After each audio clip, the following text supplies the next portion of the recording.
This is a Film Stories original podcast. We made this.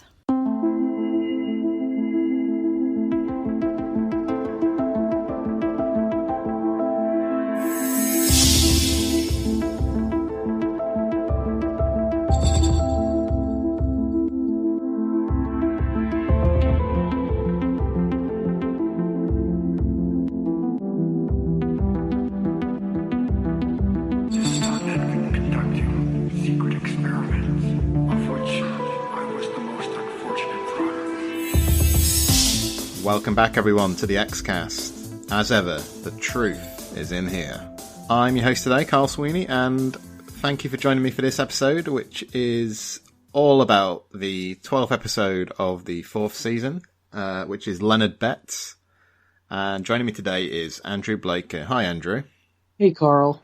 How's it going, Andrew? Because I think it's been a little while since we've spoken. I think it must have been during season 11, which is properly in like the rearview mirror now, isn't it? So yeah, how's it going? It's been a while. It's been good. It's been good. It's been great that everyone's been wanting to, sign on for some episodes. We've had a lot of roundtables and guest hosts, and it's been wonderful. Yeah, and here we are. Well, I mean, we're going to talk about a pivotal 4th season episode, really. But I mean, are you a big fan of season 4? What are your kind of general thoughts on this year? Oh, I definitely think season 4 is one of the strongest. I mean, the show was at its peak. It really hit its stride, I feel, around season. Well, I think around season 3 in terms of the myth arc and everything, but season 4's got some real standouts. Yeah, some of my very favourite episodes are in season 4, to be fair, and I just remember this being, I know it's different for you because you came to the series a bit later, didn't you? But at this point, you know, it was such a popular show and it just a pop culture phenomenon, really, and I sort of can't forget about it. Whenever I go back to watch these episodes, that's never far from my mind, if you know what I mean. So I've got lots of like fond memories for season 4, even though it's kind of like a lot of X-Files seasons. It is up and down, isn't it? There are some real low points in this 4th season.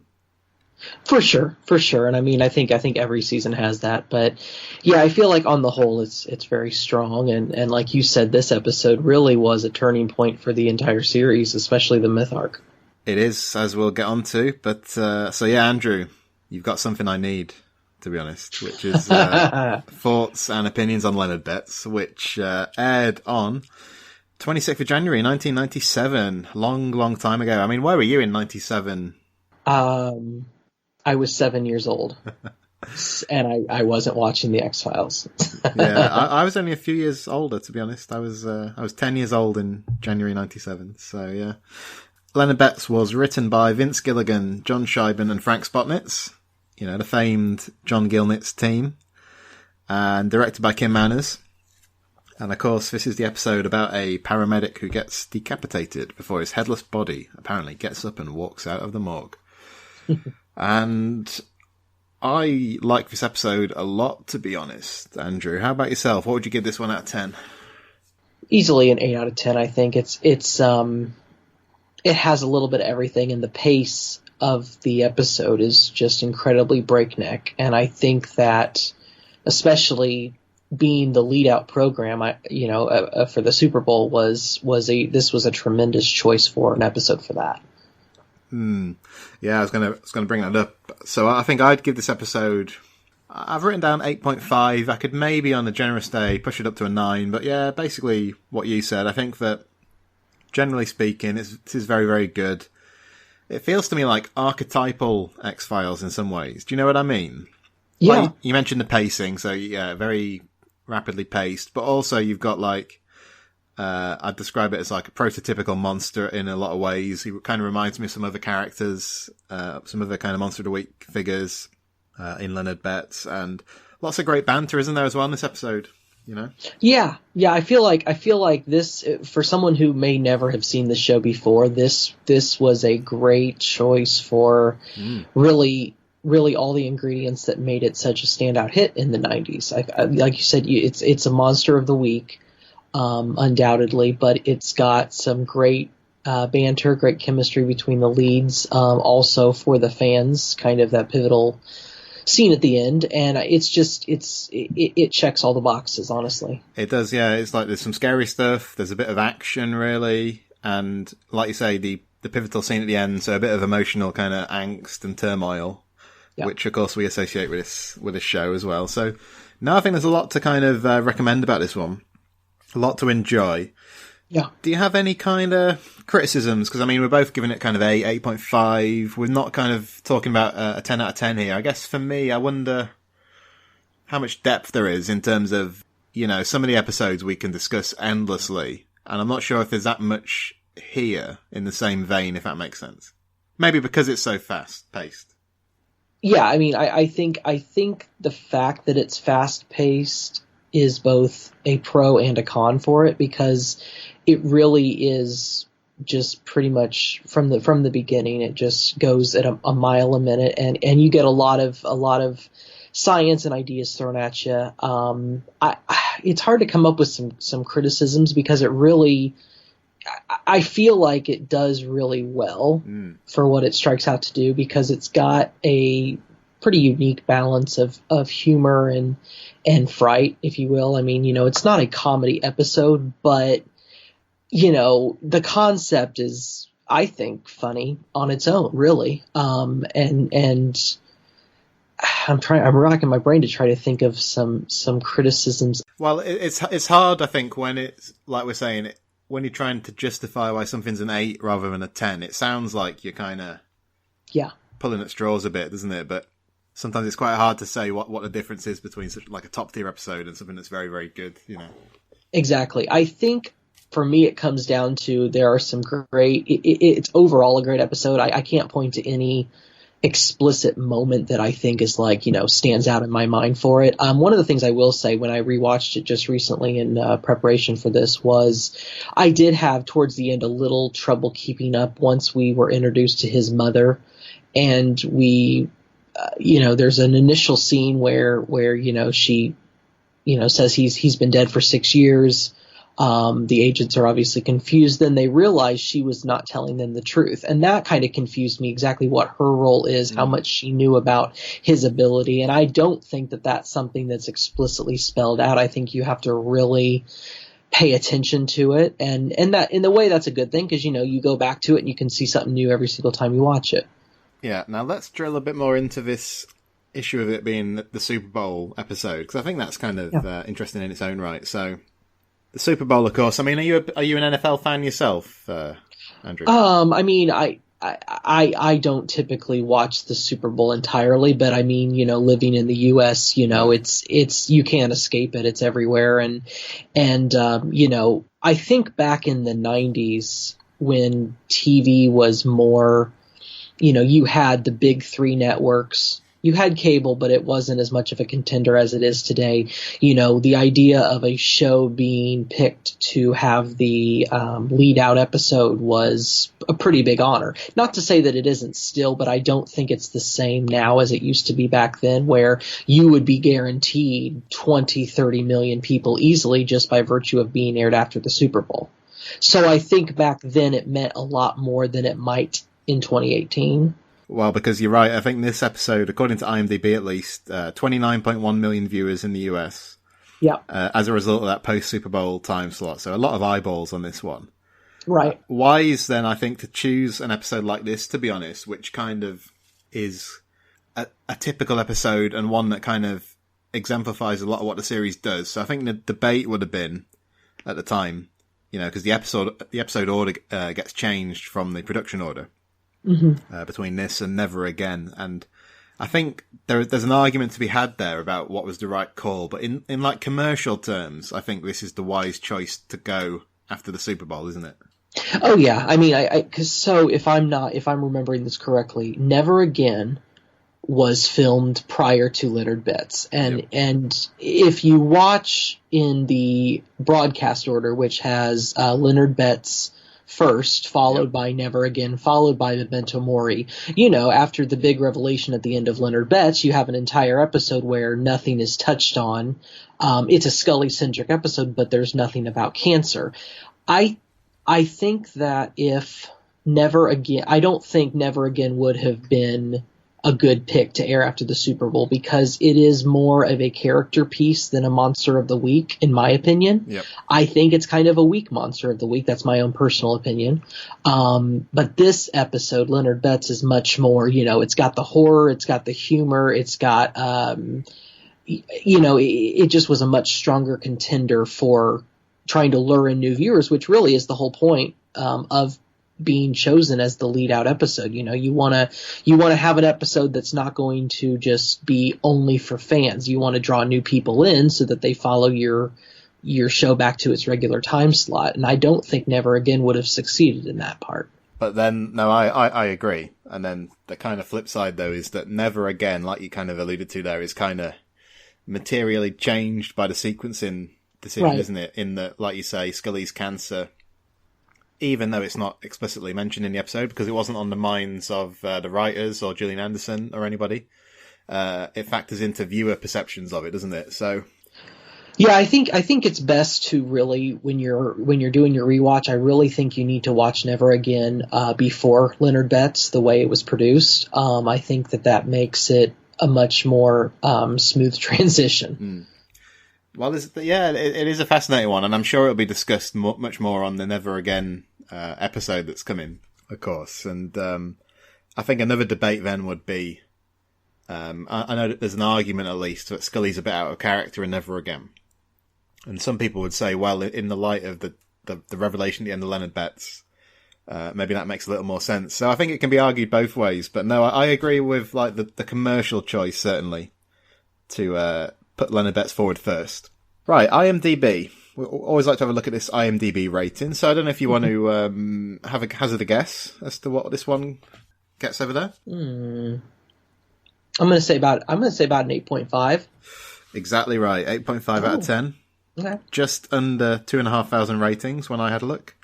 And the other thing I like to look at is where this ranks in terms of the season as a whole. Mm-hmm.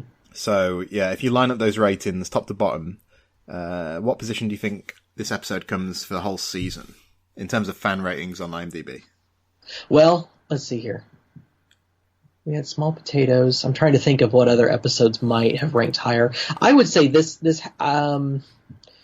I'd have to say number 2, number 3. I'm afraid you're a little out of tune with the fan base, Andrew, because equal 11th is where it comes. And okay. I mean, of course, it was behind stuff like Home and Paper Hearts. I think the thing in the early years, all the mythology episodes on IMDb have got good ratings, so it's behind stuff like Herrenvolk and things like that too. So that's maybe why it's a little low. Because that's kind of surprising, isn't it? 11th seems low for this episode. Well, it kind of is, honestly, especially when, Home, absolutely. Number 1 for the season. Paper Hearts, yes, I can see that. I guess if we're going off of memorable, I would definitely put this show above, this episode above most of season 4 mythology for myself. But yeah, and I think IMDb also benefits from retrospection, when you're looking back, you can go on there and rate an episode from 30 years ago, and I think as different fans come forward, those ratings always change. But yeah, that is surprising that it's not a little higher. But anyway, so it sounds like both fans of this episode, so it should be fun to have a bit of a closer look at this one, shouldn't it, Andrew? Yeah, absolutely. So let's do it now. Let's have more of an in-depth look at Leonard Betts.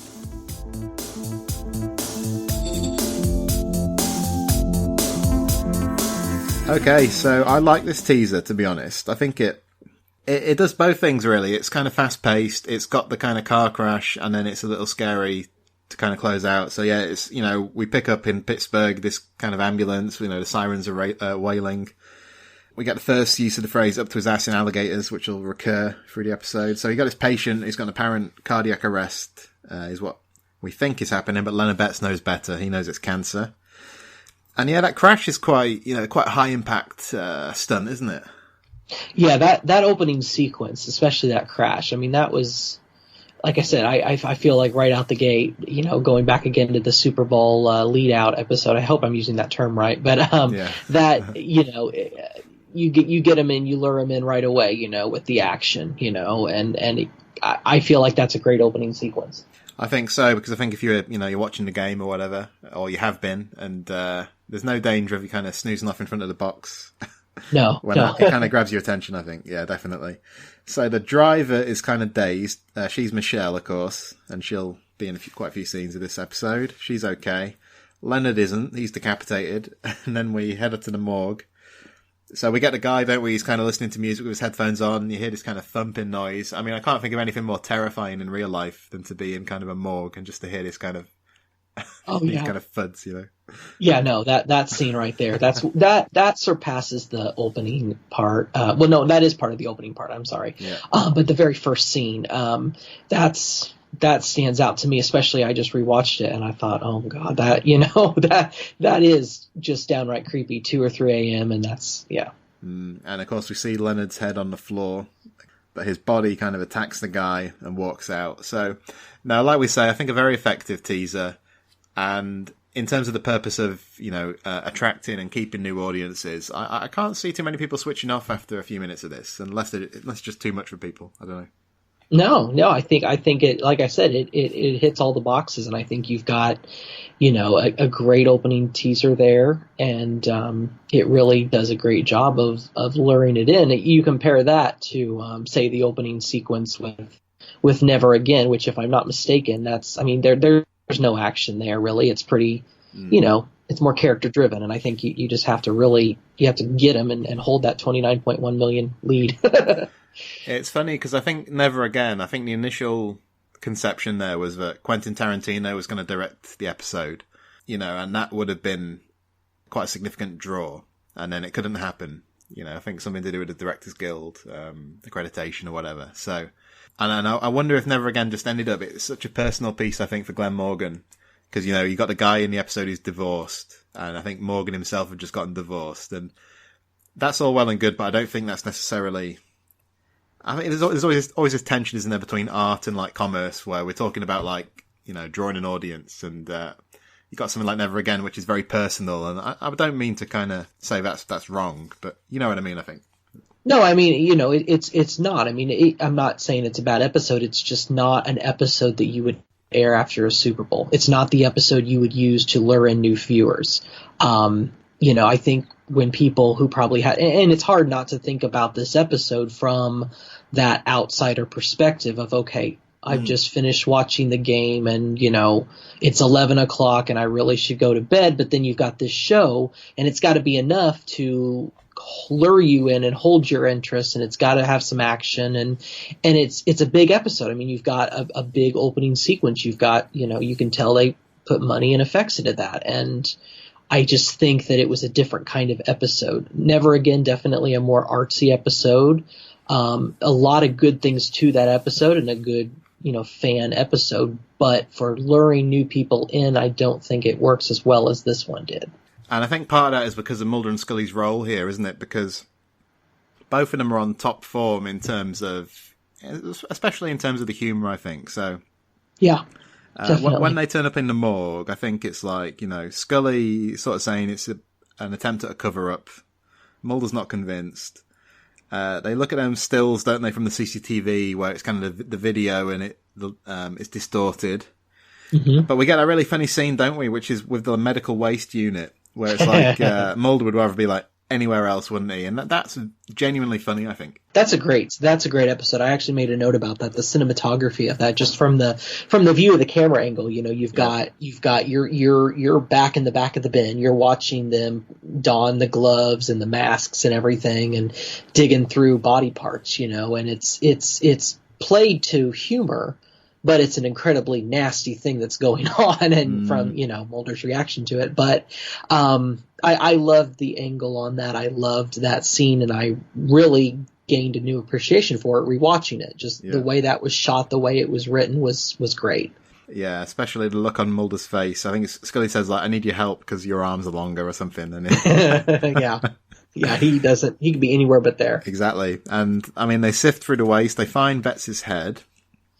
No body, of course. So I think Scully's going to autopsy the head. Mulder's going to visit, like, where he lived. And that autopsy she does, that's a creepy little scene, isn't it? It's where the head, the eyes open, the mouth slowly opens, and they both close. And I don't know, something about that's just, like, really icky. It's horrifying. What is she attributes it to extreme galvanic response or something. The idea that there's electricity in the body even when a head or something is decapitated. But yeah, I mean that's a great episode. Just her reaction to it, her disbelief at what that is. I mean, it's a scientific phenomenon. A decapitated head could move a mouth, could move eyes, but she knows that science part of it, but she also can't help, I think, but feel like, something's going on here. She's really undone by it. And I think that points a little bit to some of her skepticism at risk there. You know what I mean? Like, she's like, what is going on here? And I think the way they played that scene was also really, really incredible. Yeah, especially when she calls Mulder then, and it's, she talks about the scans are coming out foggy. Yeah. But she tells him, it blinked to me, and Mulder's like, blinked or winked, which is... Yeah. That's a good line. She's really pretty shook up by it. And, that stood out to me. Not to say that hasn't happened in the show before, but for this episode that really stood out for me. Because, right again, she thinks Mulder's theories about what could be happening to this guy, what he's capable of, she thinks they're ridiculous. But then you have this reaction where she's like, this is definitely not normal. Yeah, no, it felt very human to me. Like, it kind of stopped her in her tracks. And, I mean, to be honest, I think if I was in that situation, something like that, would have the same effect on me, to be fair. Yeah. So I liked it. I mean, what Mulder was up to, it's the scene, isn't it, where he's let into the apartment or whatever it is, or the house, and he finds the tub full of iodine in the bathroom. Yeah. Blood everywhere, discarded clothes and all that. And after he has the phone call with Scully, you get the shot, don't you, of Leonard emerging from beneath the surface of the tub. Yeah. Yep. I mean, I was just thinking about Betts as a monster. Maybe we could talk a little bit more about him. Very creepy. One of like a series of X-Files monsters like Tombs or somebody like Rob Roberts in Hungary, where, they've got this strong biological imperative, whatever it is. So with Tombs, it was the livers. With Rob Roberts, it was brains, I think. Here for Betts, it's kind of cancer. So monstrous actions, we understand his need for it, I think. So maybe there's a little bit of pathos, but still very, very scary. Yeah, I do feel like compared to Tombs, I feel like Leonard Betts is much more of a humanized kind of monster. He's not a bad man. I think there's more pathos at play than you got with Tombs. I think Tombs probably because it was like, the third episode, it was the first season when they did those two.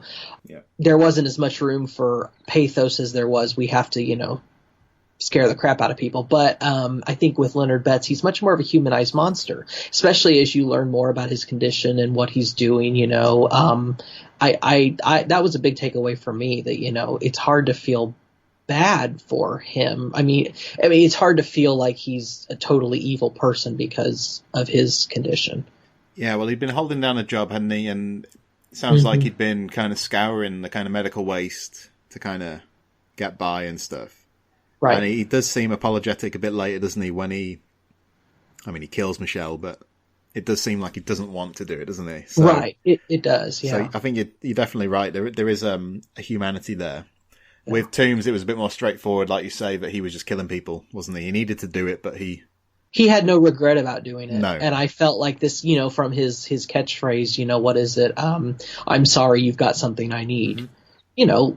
Tombs didn't talk much, he just killed. I mean, you definitely have a lot more room for the emotionality of the character, I think, in this one. We definitely get a slightly rounded sense of who Leonard was, and is, because like you get a scene in the hospital with Michelle and Mulder. Maybe it's just outside the hospital, actually. And, he talks to her and she says, she liked him. He didn't let people get close, but, she talks about how talented he seemed. Of course, he had this uncanny ability to detect illness, especially cancer, didn't he? But yeah, you do get a sense of, like, their relationship sounds kind of interesting, doesn't it? It does. And that's really what makes the fact that he, when he kills her all the more devastating, not just to the episode, but to the character. I think I really think he regrets doing it. The only reason he does it is because she's found him out, and he can't, I think he doesn't know if he can trust her or not. I was sad when she died. Yeah. And Mulder and Scully, I mean, Scully's doing some kind of high-tech mummification process on the head to try and get some proper test results. And, there's all this stuff with the head's riddled with cancer. Leonard should have been long dead kind of thing. Yeah. You get the sense, I think, for this scene that Mulder's starting to put a few pieces together. I don't think his hypothesis doesn't come until a little bit later on, but always nice to see the gears turning with Mulder, I think.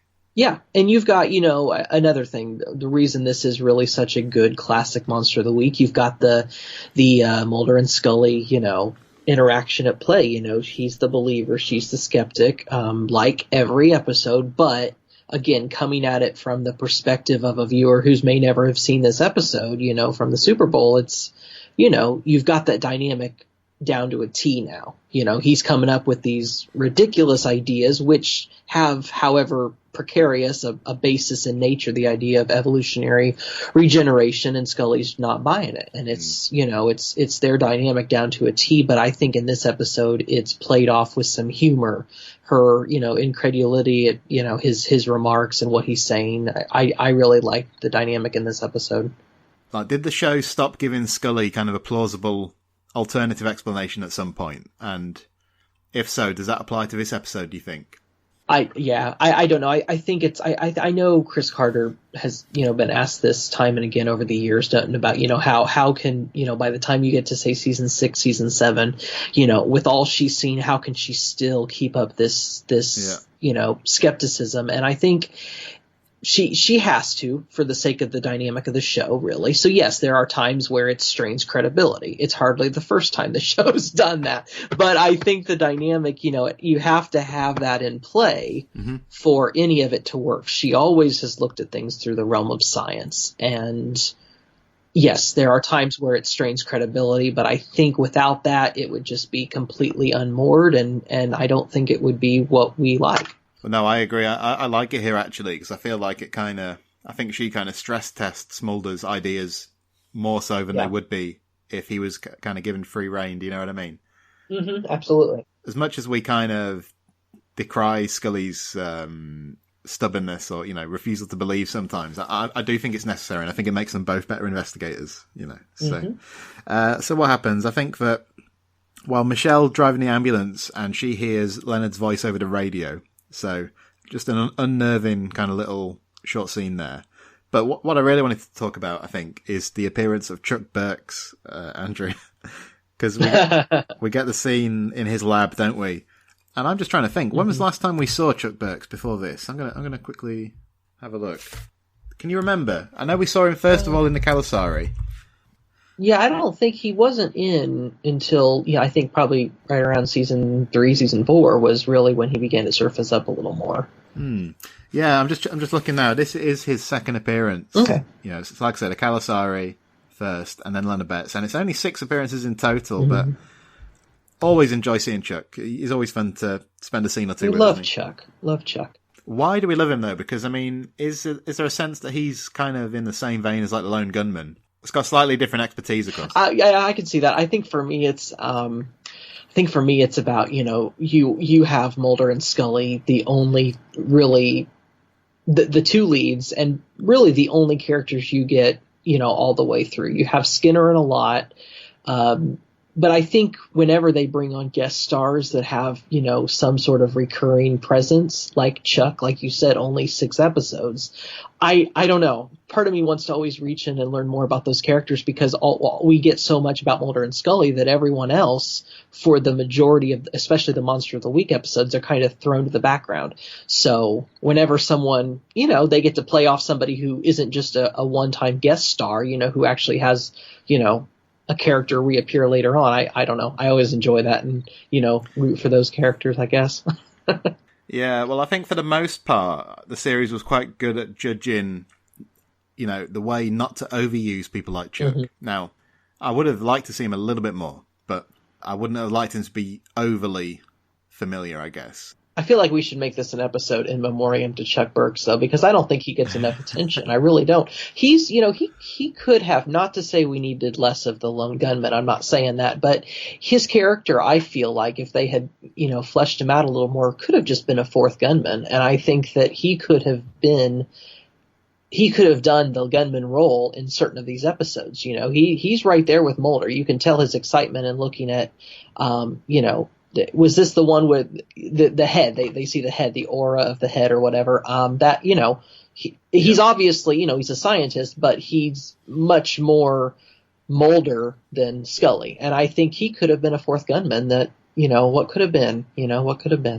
Yeah, I think he could have had a decent role on their spin-off, to be fair. Yeah, exactly. I mean, another kind of supporting character gets a look in here because Scully takes a phone call from the famous Danny. You know, this guy we never see who checks all the kind of license plates and that kind of thing for her. So she finds out that Leonard had an alter ego, Albert Tanner.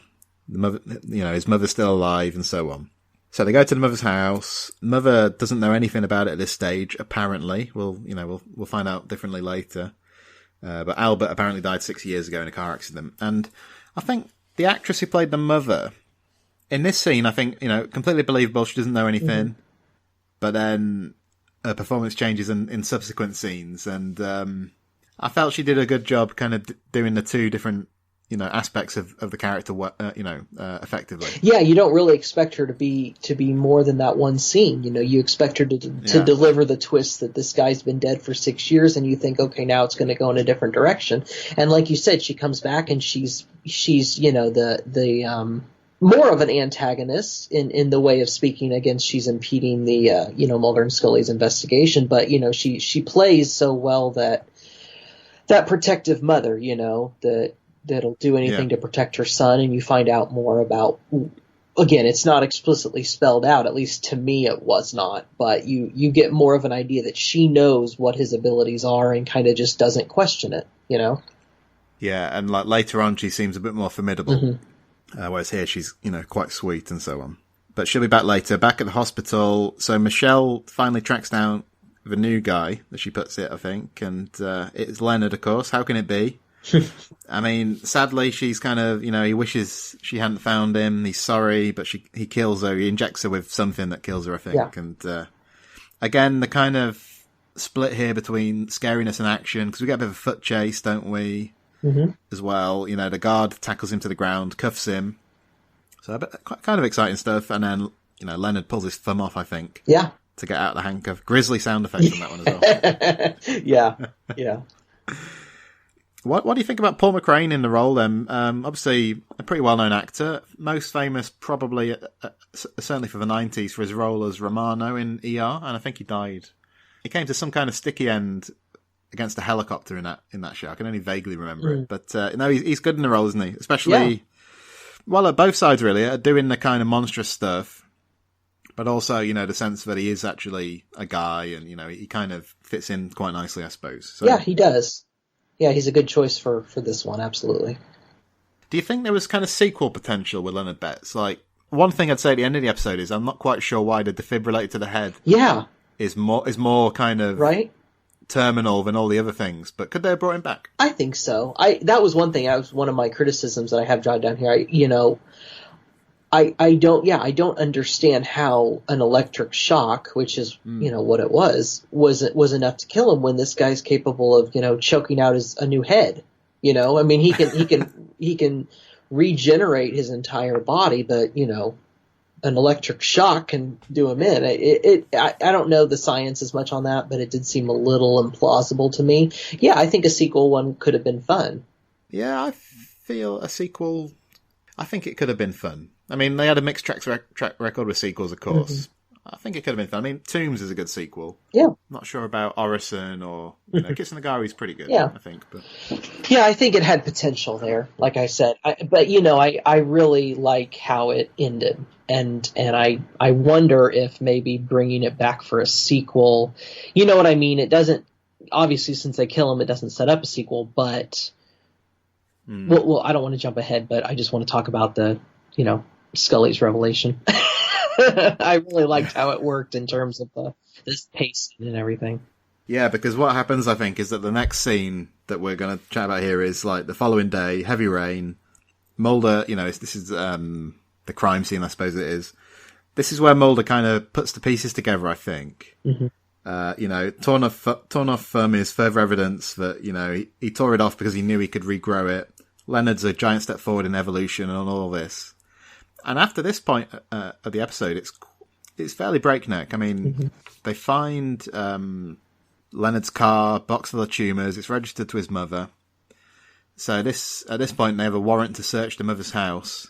And this is where we get the story about young Leonard, I suppose. So maybe, it's all this stuff about he was a kindly child, doesn't believe, she doesn't believe he could have killed anyone. God put him here for a purpose. God means for him to stay. It can be hard for parents to believe the worst about their children. Obviously, this is quite an extreme case. Yeah. So, I guess that's kind of what she's saying, I suppose. Right. But yeah, no, it like I said, it lends it to the the humanistic kind of portrayal of him.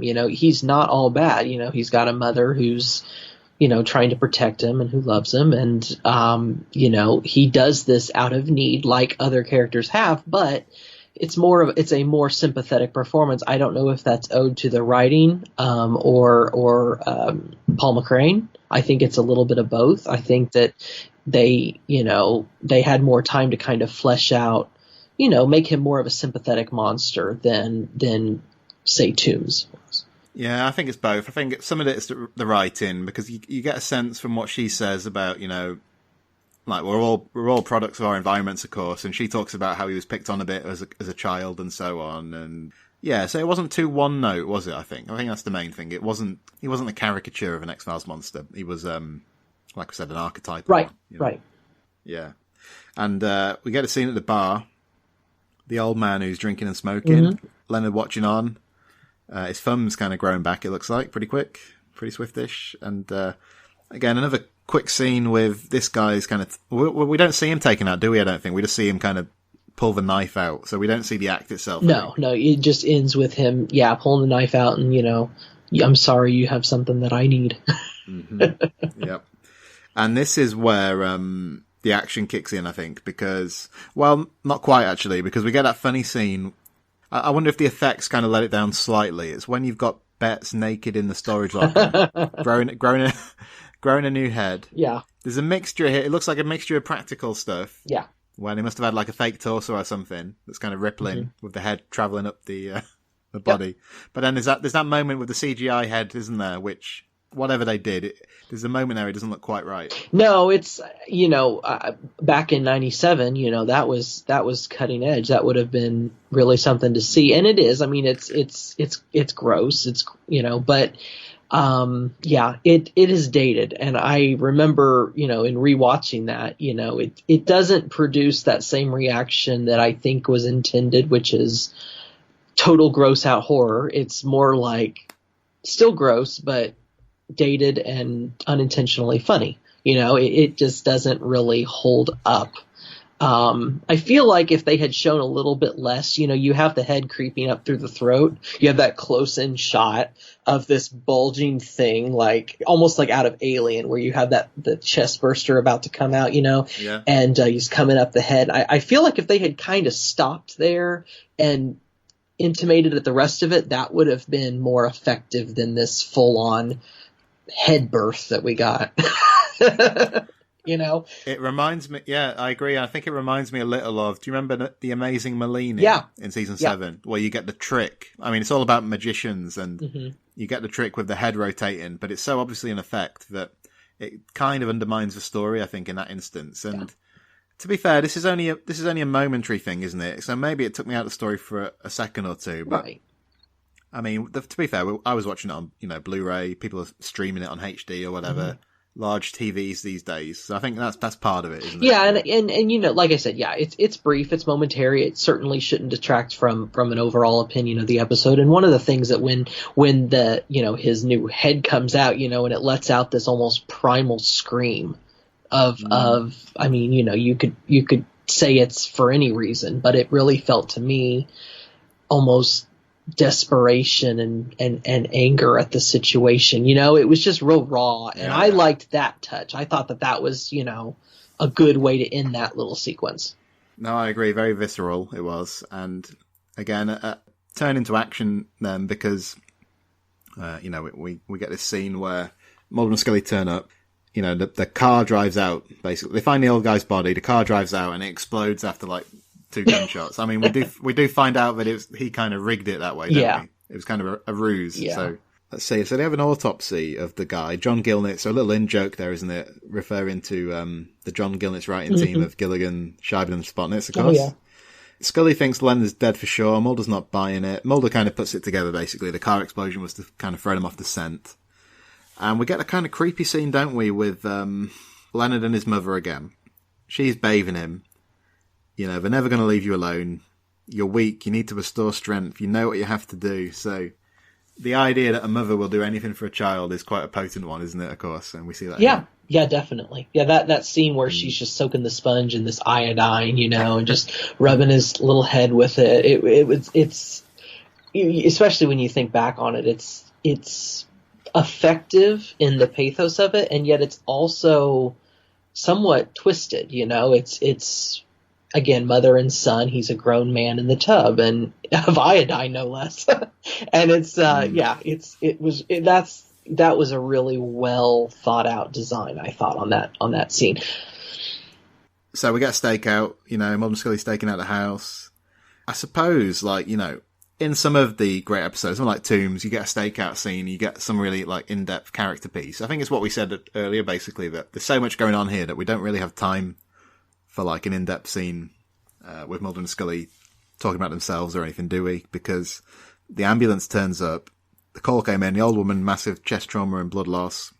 You know, so it's like kind of like 3 guesses what was removed kind of thing. Right. And this kind of sets us up for the end, doesn't it? Because Mulder's going to stay behind, coordinate efforts at the scene, and Scully's going to stay with the mother in the ambulance. Mm-hmm. So just a few minutes left and lots still to happen, isn't there? Yeah. It really is very breakneck. I mean, you know, some of those episodes tend to wind down, you know, as you get in the last 5 minutes, but this really just amps it up. Well, no, because I looked at I glanced at like the timer on my Blu-ray player, and it was like 37 minutes, and still lots to happen. Yeah, because you know, they turn up at the hospital in the ambulance. Leonard you know, the great scene actually, nice little suspense with Scully noticing the dripping, whatever it was. I'm not sure if it was blood or iodine, but from the top of the vehicle. So a nice kind of misdirect there, where there's nothing at the top, but he pulls her down and inside. The pivotal moment is when he says, "I'm sorry, but you've got something I need." Of course, and the camera kind of tracks in on her. So you just don't expect it, do you? I think it's easy to forget, but you just don't expect something so crucial to happen in the middle of effectively a standalone. So it kind of shows that the kind of division is not always between mythology and standalone. It's not always as kind of fixed as you think it is. No, and I mean, yeah, I feel like I really wish, you know, that I'd been old enough, whatever, to watch the show when it was, you know, in first run. But I would have liked to have seen this as someone who was, you know, a real fan, invested in, and I would think had no idea about what was to happen, you know, in season, you know, 2 after Scully's abducted. And, you know, it was season 3, wasn't it, where they find that chip in her neck and they remove it. And nothing happens then. But then again, in probably where you would least expect it, but in a very relevant way, you know, this huge, massive thing is revealed. And I don't know, I guess just looking back on it, really think it was masterful the way that they did that. Especially because a lot of it came together quite late in the day, I believe. You know, there's stories about them, you know, they have to write Memento Mori, because the Darren Morgan script fell through, for example, and no, they were firing on all cylinders in a lot of ways, even though it was probably under the gun in some respects too. You know? Yeah. My favourite scene though in this episode, I think, is this fight with Scully. You know, she kicks ass, doesn't she? Oh, she does. The way she kind of fights him off, it's brilliant. It's a great scene, and like I said, the way it ends. The only thing that, you know, when she shocks him across the, you know, out into the parking lot, the ER doors open as these doctors run out with a gurney, you know, and you know, I guess we're led to believe he's dead, right? I mean, but all it was a shock of the defibrillator. It seemed a little like, really, that's all it took? You know, that you know, he's been through everything else, and all it was that was enough to do him in. Yeah, I almost wish he'd been kept, you know, captive or something, you know, that they kind of locked him up somewhere. Yeah. As you said, I think Mulder says he's dead as far as anyone can tell or something. So it's not maybe 100% definitive, but, we never see him again, never hear about him again. Scully, of course, is shocked when Mulder's talking to her. She seems preoccupied, understandably, wants to go home. And the episode ends with that scene in her apartment, 2:08 a.m., wakes up coughing, blood on the pillow, a nosebleed, and that takes us to the end credits, doesn't it, Andrew? I mean, very, very sad stuff. It is, and one of the things, and again, just thinking back on this episode, it really just, it's a great character piece it's a great character piece for Scully and a great vehicle for Gillian Anderson. The way that she plays it at the end, she doesn't tell Mulder in this episode. If this is the only episode of the show you see, and if Memento Mori, well, it doesn't immediately follow it, but she doesn't tell Mulder. She has her, the typical Scully, reaction, which is to kind of just keep it internal and not say anything, which makes the very end scene all the more heartbreaking, this sort of vulnerability that she has with what she's just been told by a monster, of what she's going to be battling. Yeah, and it's going to form a pretty pivotal part of the last, 10 or 12 episodes of a season. Mm-hmm. Never again being the next one. I mean, Gillian Anderson is on record as saying she would have played it differently, that episode, if she'd known the order was going to be switched. Right. Yeah. Well, I think that speaks to kind of the changing TV landscape, where you have shows that, not to say that the X-Files wasn't plotted out well in advance, it was in many respects, but it was a lot different back then. You had to come up with 22 to 24 episodes a year. You had a whole gamut of writers and directors on there. You had a lot of different people with a lot of different means of input, and these episode changes did happen. And I think, again, were the X-Files a new series in, today's landscape, it might be different, where she would have plenty of notice about what they're going to do, what they intend to do with their character. She would probably have a little more input, and it might be played a little bit more the way she would have preferred it to go. But again, I think the way it works out, especially if you view Never Again before watching Leonard Betts, I don't really think there's too much of a problem. I think it makes it more effective when Memento Mori follows up on this immediately. All right, Andrew, before we go, I think we should take a look through this week's Xcast listener mailbag. Yeah, let's start with Steph Jackson. And Steph said, "This is in my top 10. Paul McCrane is a great guest character and such a unique storyline. It scared the hell out of me as a kid and still gives me the shivers when he yanks his thumb. The ending with Scully lifting her head from the pillow is such a WTF moment. It's a truly amazing ep." So Steph really rates this episode, and maybe even more so than we did, because it probably wouldn't crack my top 10, even though I do like it a lot. Right. Adam Silva said, "Yeah, Leonard Betts is one of the most memorable monsters, and Paul McCrane is good in the role. I love the ending, and I wish it flowed directly into Memento Mori. Gilligan, Scheib, and Spotnik's put together a pretty solid X-File that I think serves as a good post-Super Bowl episode. Plus, they brought back Chuck Burks." Chuck. Yep, can't get enough of Chuck, definitely. Cathy Glinski said, "I absolutely love this episode. Betts is such a great monster, just fulfilling his biological imperative in order to survive, unable to conform to society's requirements. Shocking way to reveal Scully's cancer to her and to us, and the look on Mulder's face when Scully asks him to dig through the medical waste is one of the funniest things I've ever seen." So yeah, agreed on all counts, I think, on that one, isn't it? Yeah, definitely. And here we've got someone, actually, this is interesting. So Maria Payan Salas says, "I was a casual X-Files fan before this episode aired. My family watched the Super Bowl and didn't change the channel, so I caught the episode and kept watching. Once Leonard said, 'You have something I need,' I was hooked. I had to find out what happened next. Kept watching through Gethsemane and have been an X-Files since." So, I mean, that's episode placement decisions in action, isn't it? Where, Maria, grabbed by this, kept watching all through the cancer arc. I mean, what do you think about the cancer arc in general terms? Do you think that, because it kind of comes and goes a bit, you get episodes like Kaddish, don't you, where it's not discussed and so on. But do you think they got a balance right? I think so.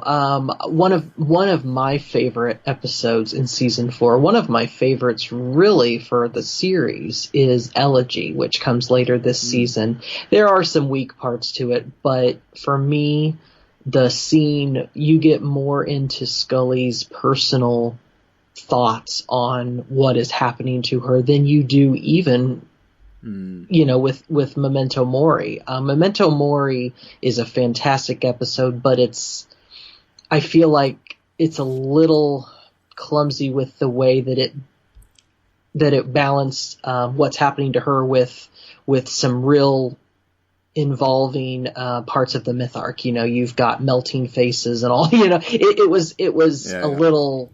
For me, it was a little too much. There was just too much to unpack there. But Elegy is much more slower, a monster of the week, but very much a meditation on death. And I feel like you've got the whole arc with her up until the season 5 premiere Redux, where she plays it so well, and it really is just a real transformation for the character. Let's just do a few more comments before we go for today. So Michael Little said, an absolute classic episode with a classic X-Files monster, great Mulder and Scully banter, some nice gore, and a chilling ending that defines the rest of the season. This is the show at its best. Yeah, hard to disagree, I think. But, all those aspects he mentioned, I think he's definitely right. You know? Yeah. Rebecca McDonald said, I like Leonard Betts. I don't think about it often, and it kind of creeps me out, but I like it. Betts is a very frightening monster of the week, and the back and forth between Mulder and Scully is perfect. The Scully skepticism is very real in this episode, and there are many scenes that leave her sort of shaking her head in disbelief at Mulder's theories. I thought the end of this episode was the perfect way to kick off the cancer arc. It ended with rather a large question mark, which wasn't answered at all in the very next episode. My problem with a lot of shows is that things happen too quickly. Conflicts will arise and be resolved all in 1 or 2 episodes. But the X-Files didn't do that here. What started in Nisei was followed up with here in Leonard Betts, and then again in Memento Mori. It took 12 more episodes after that until Season 5's Redux, when the cancer arc was resolved. Very well done.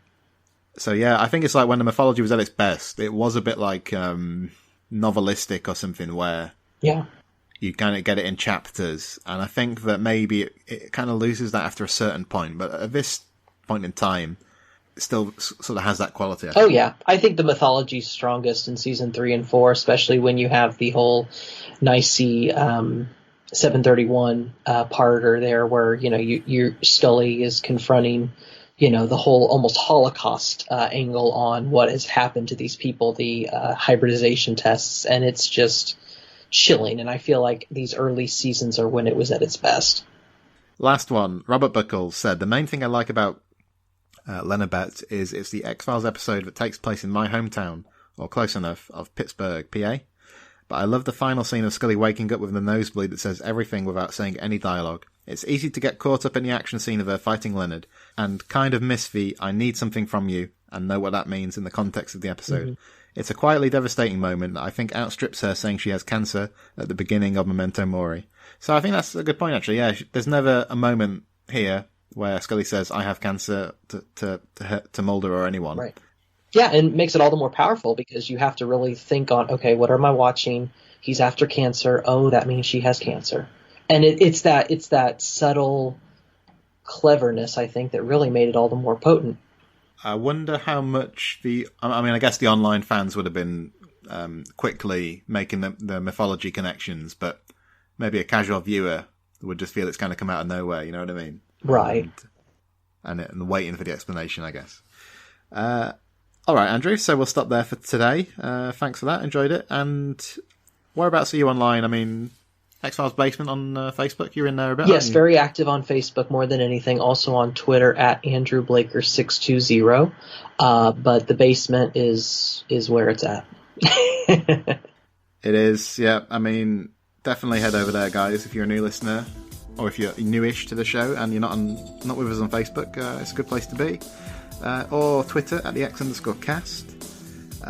That's it for today. But until next time, always remember, trust no one.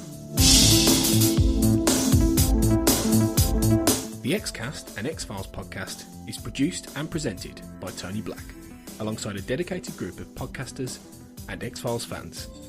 You can find us on Twitter at the Xcast, and on Facebook if you type in the Xcast, or at our group X-Files Basement, an Xcast podcast fan group, where you can continue the discussion about all things Mulder and Scully. If you want to support the Xcast further, you can now subscribe and become a patron of the show on Patreon.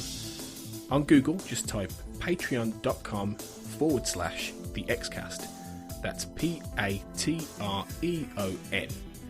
You'll see all of our tiers, subscription options and perks, which include early access to episodes, bonus content such as commentaries on X-Files episodes, access to a patron chat zone, and even appearing on one of our patron roundtable discussions. We would appreciate any support you can give the show, so just go to patreon.com/thexcast to find out more. Our title music is provided courtesy of Will A, who you can find on Twitter at IamWillAYE.